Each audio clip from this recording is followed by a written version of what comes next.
Hello, my fellow gamers. Raccoon Head here. Yo, what's going on, guys? It is Cynical, and welcome back to another video. Today for you guys, I thought I would do a reaction as well as give my thoughts towards the very first trailer for the Kingdom Hearts 3 DLC. Of course, the beautiful, juicy, and almighty E3 season is upon us, which means video game news, video game news, video game news. Now, in case some of you guys are out of the loop, the Square Enix conference for E3 still is yet to happen. That's actually happening tomorrow, and I know a few people have been asking if I'm going to be doing a live reaction stream to that. Yes, I will be. So that's going down tomorrow. Obviously, that is to look forward to all of the upcoming Square Enix stuff. Really excited to see what the Avengers project is all about. More Final Fantasy VII stuff is coming out. As of the time of recording this video, there's actually a new Final Fantasy VII trailer that has just dropped, which I will do a separate reaction video for. But apparently there's even more Final Fantasy VII coming tomorrow. Also, Babylon's Fall, that new upcoming Platinum game that is obviously being published by Square Enix. Keen to know a little bit more about that. But essentially, the very first trailer for the Kingdom Hearts 3 ReMind DLC was dropped last night at the Kingdom Hearts Orchestra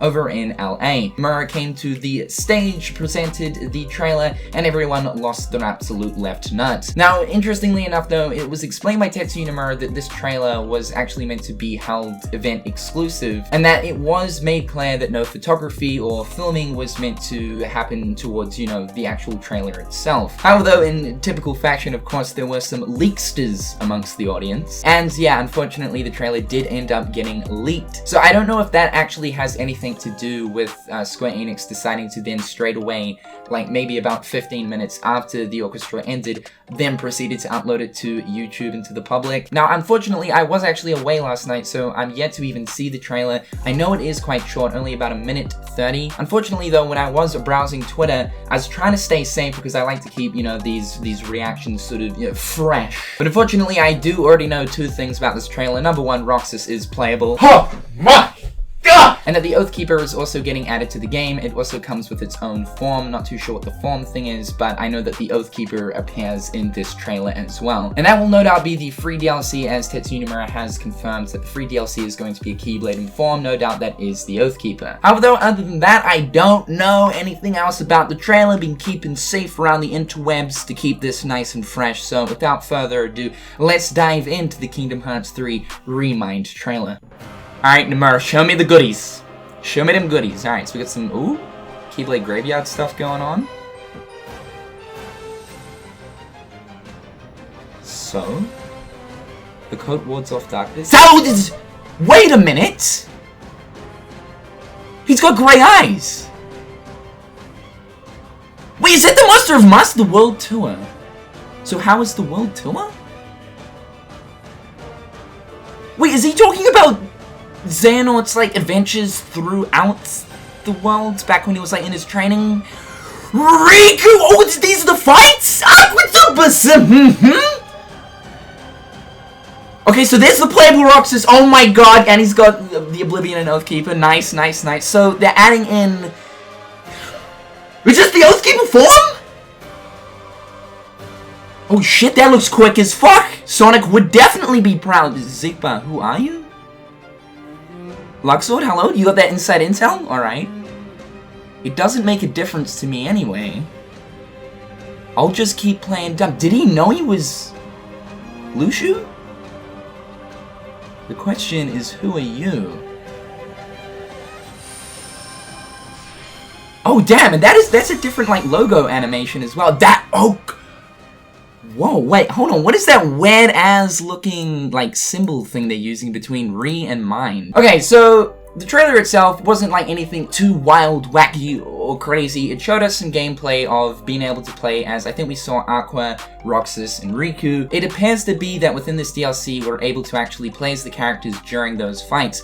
The interesting thing about those specific scenes, though, is that for the Riku segment, when we're versing, obviously, Zigba and Dark Riku right here, we are now playing as Riku, and yes, Sora is a party member. That's the fucking weirdest thing to be seeing. I can't wait to start screaming at Sora to tell him how absolute garbage he is at healing. But the interesting thing about this is, like when we look at the Vanitas and Terranauts part right here, we can see that it's only Aqua, we're playing as Aqua, and our party member is Ventus. Sora is actually meant to be involved in this fight, like obviously in the actual game you play as Sora alongside Aqua and Ventus. And the same also follows here, which is even more stranger because obviously we are playing as Roxas when we're versing Sayax, where we have both Xion and, interestingly, we've got Lee as party members. The Lee thing is what's catching me off guard because Lee's Keyblade ends up getting absolutely fucking disintegrated at this point, hence the reason he steps out of the fight. Sora then steps into the fight. He fights alongside both Xion as well as Roxas, and they absolutely slap Sayax left, right, and center. So there's some wacky shit going on here, like some real wacky shit. It's possible that these fights could be extra like data versions of the organization members, although looking at this health bar at the top, it looks like all of their health bars are the same. And as we've seen with the data fights in Kingdom Hearts 2, those data versions of the Organization 13 members actually have way bigger health bars than their original forms. We also saw a little bit of gameplay with the Oathkeeper, and it actually does have its very own form outfit. It looks very close to that of the Ultima form outfit, but it is actually different. It's got a different like design on the pants that we can see there. And really, it kind of reminds me of like a clash of the Ultimate form as well as like second form, because we don't have a Keyblade transformation going on, but the combos that Sora is whipping out against these bad dudes, my god, quick as shit, if shit was quick. But that's really about it in the ways of the gameplay scenes from the actual trailer. Quite interesting. I'm happy to see the extra playable characters, especially seeing Roxas, dude. It's been years since we got to play as specifically dual-wield Roxas, so looking forward to that. Now, I was sort of halfway expecting to see more gameplay scenes in the ways of the extra little additions that they will be adding. As we know, the ReMind DLC is going to be adding the ReMind scenario, but on top of that we'll also be adding the limit cut episode plus extra bosses, and on top of that the secret episode plus another additional boss too. So specifically when looking towards like the limit cut stuff, the secret stuff, was expecting some stuff from that to be shown. However though, this is expected to actually release in winter. I was just seeing some information there. It is actually released why now? But yeah, no, winter is when this is releasing, so not until the end of the year. We actually do have a little bit more waiting to go, 6 more months. There is no confirmed release date, so it's possible it could release a little bit earlier, but because we've got so much time in between now and then, I would say that this DLC is probably going to be getting multiple trailers. And also keeping in mind as well, the Square Enix E3 conference is happening tomorrow, so it is very possible that an extended trailer or maybe even a whole new trailer altogether for the ReMind DLC might show up there. But the majority of the trailer certainly does focus on the new additional scenes that will be getting added to the game, whether this is part of the ReMind scenario or if these are just going to be additional cutscenes added into specific parts of the game. Sort of like with what they did with Kingdom Hearts 2 Final Mix, they actually inserted new cutscenes at different points throughout the game. I'm not too sure, but this first one right here is obviously taking place in the Keyblade Graveyard, and one thing that Tetsuya Nomura did say is that the DLC is going to heavily focus on the Keyblade Graveyard section of Kingdom Hearts 3. And by that, I think that he means that he's going to further elaborate on a lot of the stuff that happens there during the time of, you know, the Organization 13 making their way to the Keyblade Graveyard, as well as the Guardians, but also showing us a lot of the behind-the-scenes stuff that was going on with the different Organization 13 members as Sora was progressing through his adventure throughout Kingdom Hearts 3. But yeah, it looks like young Master Xehanort right here, and the really interesting thing about this is clearly a young Master Xehanort before he's got his amber-colored eyes. Which I think a lot of us are thinking at this point that the amber-colored eyes do not stem from Xehanort, but stem from somebody else. And with seeing that there is obviously some kind of clear relationship between young Master Xehanort and this mysterious cloaked figure, which I'm gonna say is most likely the Master of Masters, it's possible that the amber-colored eyes could be some sort of connection or possession from the actual Master of Masters. Also, when looking at these like subtitles, it looks to be that the Master of Masters was the one that ended up giving the coat to Xehanort. This ultimately does make sense though, because obviously the black coat is, of course, what the Master of Masters has has always won. But I guess that sort of clears up the Coat mystery. The Master of Masters was the one that handed it to, of course, young Master Xehanort.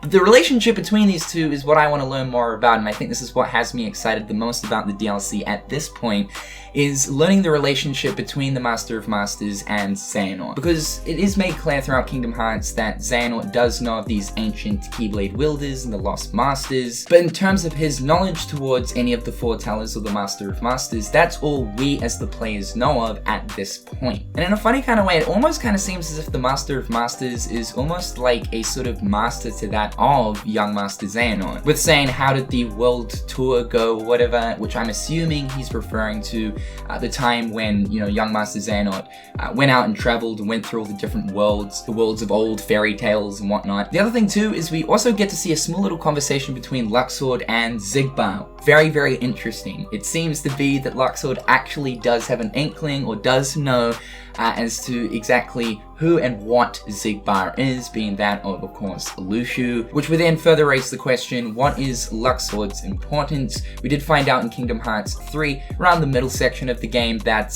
Luxord does actually have some kind of ancient Keyblade ancestry history going on. And the same also goes with that of Demyx, so I also feel as if... Siri, not now! I swear to God, we go through this way too often! But same with Demyx as well. We also found out that he too also has some ancient Keyblade legacy history going on too, so no doubt he'll probably pop up throughout the DLC for the additional extra scenes at some stage as well. But that is the trailer for the ReMind DLC. No doubt this is not going to be the first and final one. There's probably going to be more that will be releasing throughout the extent of this year, where a future one will no doubt show off more of the smaller features and gameplay additions that will end up getting added through the DLC. Not just that, but Tetsuya Nomura also did mention earlier this year that the DLC will also dip into more Shion stuff to do with like what was going on with Shion during the events of Kingdom Hearts 3 and how the Organization 13 brought her back. More backstory and substance towards that is going to be cool. But however guys, in the comment section down below, please do share your thoughts and opinions towards the ReMind DLC. What is your current thoughts as of right now? Are you excited to play as the additional characters?